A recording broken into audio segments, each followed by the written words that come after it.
Assalamualaikum warahmatullahi wabarakatuh. Kami dari kelompok 5 Praktikum Silvikultur ingin menyampaikan ringkasan materi dari bab 1 hingga bab 11 dalam modul Silvikultur. Silvikultur adalah ilmu dan seni dalam membudidayakan hutan, mulai dari benih hingga menjadi tegakan pohon dewasa yang sehat dan produktif. Modul ini dirancang agar mahasiswa mampu memahami dan mempraktikkan tahapan penting dalam pengelolaan bibit dan tanaman pohutan. Bab 1 Skarifikasi benih merupakan perlakuan awal untuk mematahkan dormansi benih. Dormansi dapat diatasi dengan skarifikasi mekanis pengamplasan, fisik perendaman air panas, dan kimiawi perendaman larutan asam. Tujuannya agar benih cepat menyerap air dan berkecambah. Bab 2 Uji viabilitas benih. Viabilitas adalah kemampuan benih untuk hidup dan tumbuh. Uji dilakukan secara langsung dengan perkecambahan atau tidak langsung melalui uji potong dan uji berat. Benih yang viabel akan memberikan hasil semai yang optimal. Bab 3 Uji vigor benih. Vigor menunjukkan kekuatan benih dalam tumbuh cepat dan seragam. Uji tetrazolium digunakan untuk menandai jaringan hidup dalam benih. Semakin besar pewarnaan merah, semakin tinggi vigor benih tersebut. Bab 4 Perkecambahan benih. Perkecambahan dipengaruhi oleh faktor internal seperti dormansi dan cadangan makanan, serta faktor eksternal seperti suhu, air, oksigen, dan cahaya. Dormansi akan diatasi dengan skarifikasi dan starifikasi tergantung penyebabnya.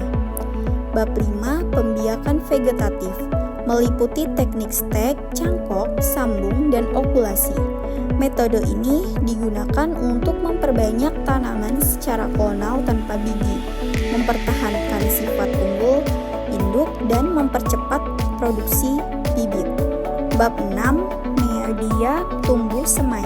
Media tumbuh harus steril, tidak beracun, poros, dan kaya unsur hara.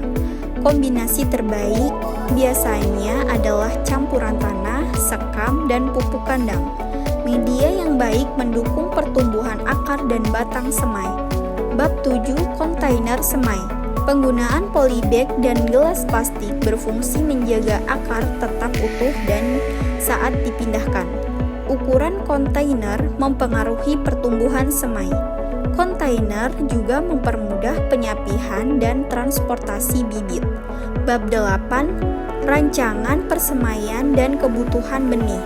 Mencangkup perhitungan jumlah benih berdasarkan viabilitas dan angka kematian semai. Rancangan layout mencangkup bedeng tabur, bedeng sapi, dan infrastruktur pendukung. Bab 9 Penanaman bibit. Bibit dapat ditanam dengan metode cabutan, puteran, dan stump. Teknik penanaman seperti Cantrowell dan Wedge method digunakan agar bibit cepat beradaptasi dan tumbuh sehat di lapangan. Bab 10 Pengukuran keberhasilan tanaman. Keberhasilan dinilai dari jumlah tanaman hidup, tinggi, diameter, dan kondisi fisiologisnya. Pemantauan dilakukan 2 minggu setelah tanam untuk menilai efektivitas teknik yang digunakan. Bab 11 Bonita dan penjarangan. Bonita adalah kelas kesuburan lahan yang diukur berdasarkan tinggi rata-rata 100 pohon tertinggi di lahan seluas 1 hektar. Jika populasi terlalu cepat, maka dilakukan penjarangan untuk memberi ruang tumbuh bagi pohon terbaik. Ada 5 metode penjarangan, yaitu: pertama, penjarangan rendah, membuang pohon kecil dan tertekan. Kedua, penjarangan tinggi, membuang pohon dominan yang tidak sehat. Ketiga, penjarangan selektif, memilih berdasarkan kualitas. Keempat, penjarangan mekanis berdasarkan pola jarak. Kelima, penjarangan bebas, gabungan berbagai metode sesuai kondisi lapangan.